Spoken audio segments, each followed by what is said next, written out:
Welcome to Tone Tips.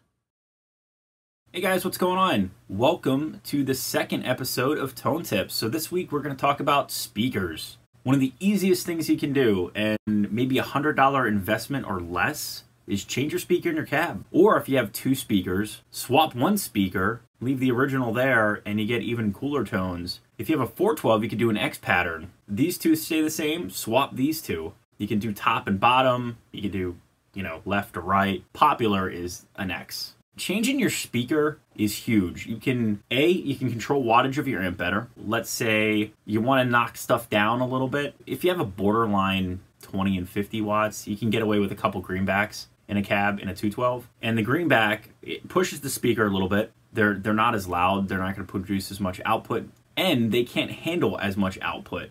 So like a V30 is 60 watts. A Black Shadow by Mesa is a 90 watt speaker. You have the H75 Creamback, which is 75 watts, the Creamback 65. There's all different kinds of ranges you can get, but different speakers produce different tones. Just as miking a speaker in a different spot, swapping your speaker totally changes the sound of an amp, and it's really not that difficult to do. Check out this video here where I swap out a speaker in an orange cab. It's very easy to do. All you need is a drill or a screwdriver. The drill just makes it go faster, but you can do it with a screwdriver. And there's pull on and pull off tabs. If you have to solder, that's a little more difficult. If you've never used it, I would practice on something before you start ripping apart your music gear. If it's pull on, pull off tabs, just make sure the plus and minus are hooked up correctly in the cab and you're good to go. I'm a big proponent of using two different speakers in a cab.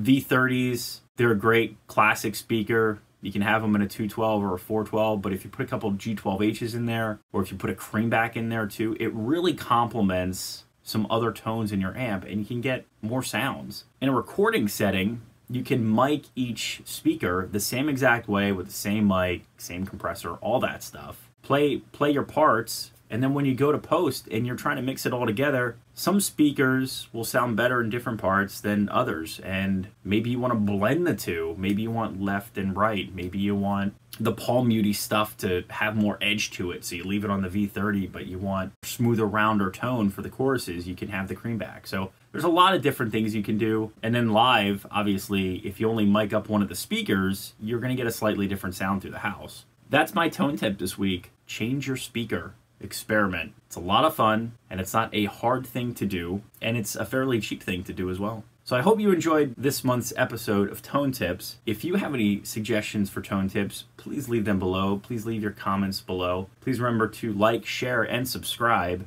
As always, thanks for watching. Many more videos to come. Don't miss one sub.